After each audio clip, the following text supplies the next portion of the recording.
Loktak mapaugi update chingbu miyeng tabiriba punamakpu taramna oksabaga loinana ikai kumnabu uchari ngasigi ahan boina Surchandra Jodoka Semboi mitai hairiba page asigi post amani khak lakhotjaraga miyamda khudol tamjage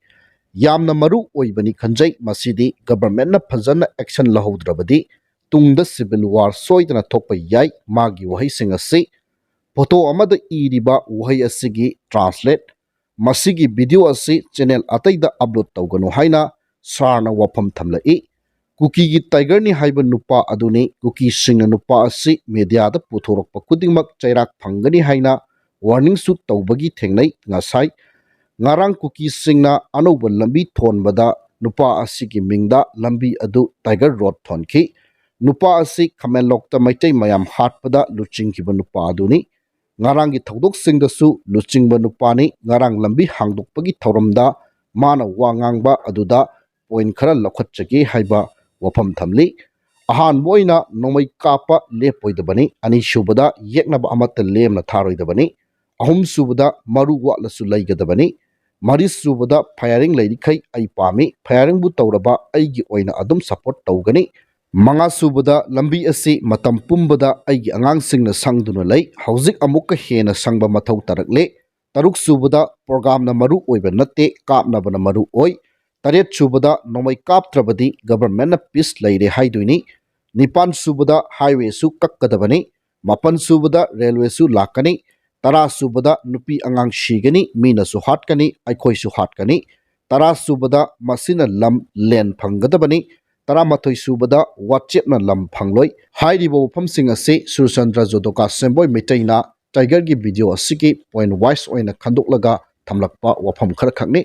makha satharakpada AT gi general headquarter gi PRO oina thawpubiriba Rubin Mangang Khairakpang gi page tagi post amani khak lakhotcharaga thamjage lanmi masal hatokna se noina su aikoi bu halu aikoina su noigi khulai paiba militant sing hat kani Karisu khangdriba angang macha nupi sing adudi thadokpira u karigumba nakhoina minungsi amata yawdana nupi angang sing adubu hek loisillamaba ibadau pakhangba ibadau kaubru na khangsanu isha hatpa papuge noigisu aina hek pharaba pokpada ngairiba oigera sahi chama surabi hanubi oigera lemna tooi hatokani please jiri gi nupi angang sing adu thadokpira u haiba wafam phongdokli Makatana mitchi pangba sungam ngamdre ngaihakti puthaningmani adubu hauzik amuk masing yamlaba hui mayam khongnang pokpi romdagi tingri site ta kumakpa ubadagi law sunaramba sing loina chengkhatnare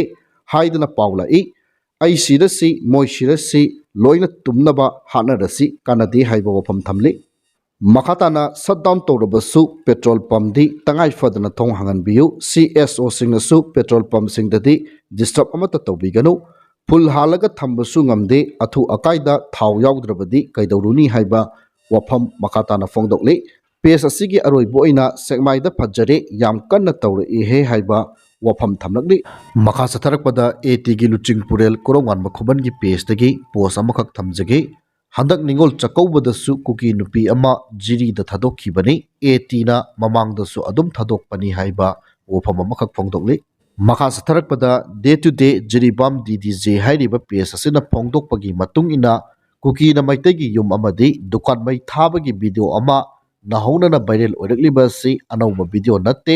ngarang borobekra da security force ka kuki khulai paiba singa kut thokna kiba thodok adu thoktrigagi kuki kulai paiba singna maitagi yum mai thaba hawgalakpagi video singni mayamda samamnaba amadi lana chatpa ama lairakpadagi ubadagi miyamgi damakta sengdok charakpani haiba wafam page asina fongdokli makha satharakpada Kwakaitel 360 hairiba page asigi post amakhak lakhotcharaga thamjage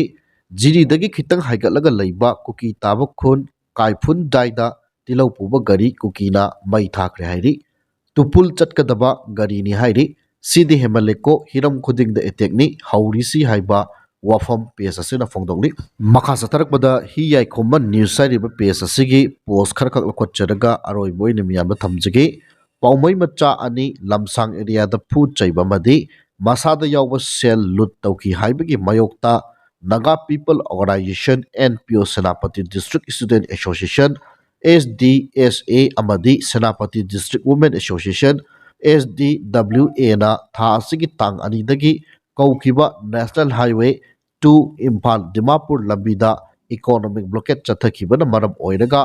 पोचै पुदुना Lhakpa गाड़ी truck 380 लंबीदा पंदुना लैरे हाइरि नुमित 12 लंबीदा पंदुना लैखिबना मरम ओइरगा तिलौ आलू अमदी गाना सिंगबा pollen कया पत्था पुमथबदगी मनम सेनबा हौरकले अमदी driver Singh लंबीदा मतम सांगना पंदुना लैबना खम थेंगना वानरे हाइना all Manipur road transport drivers and motor workers unions की जनरल सेक्रेटरी मैमोम अलिंदा फोंदोखरे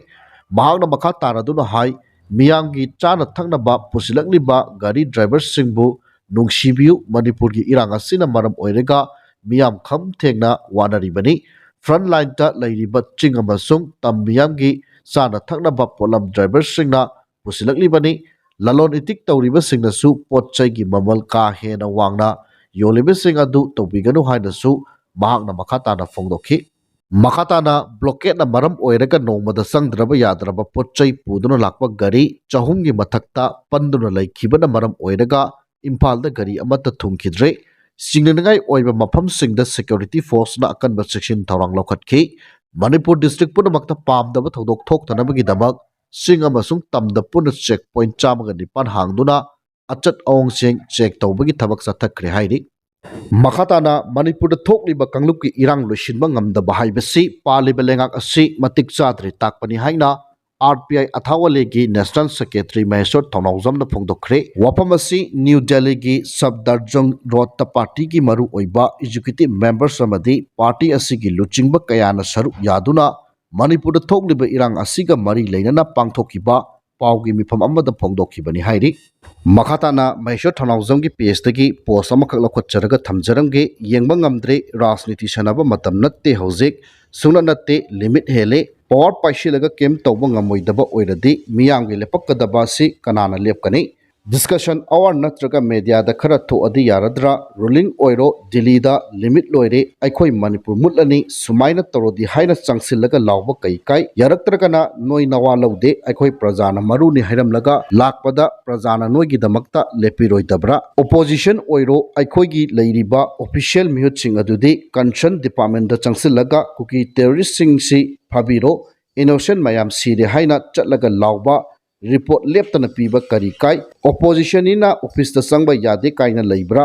अदुदि ऑफिशियल रिपोर्ट कनाना पीदौरे मीडिया दा लाउनरगा लैगे हाइरिब्रा नोई मयांगी चिप पॉलिटिक्स सिंग अदुना मियाम सिंगावरगा लैरे कुपना study तौरिबनि हाइरगा तुमिन्ना येंगगा लैबा तोकपिरो हाइरि अरोइबोइना cookie militant सिंगना फादुना पुखिबदगी थीबा खंगदना लैरिबा योरेंबम Rani Devi चही हुम्फु तेलम थोइबी देवी चही 38 तेलम थाजामानबी देवी चही 9 लैश्रम हैतोनबी देवी चही 15 लैश्रम चिंखै nganba सिंह चही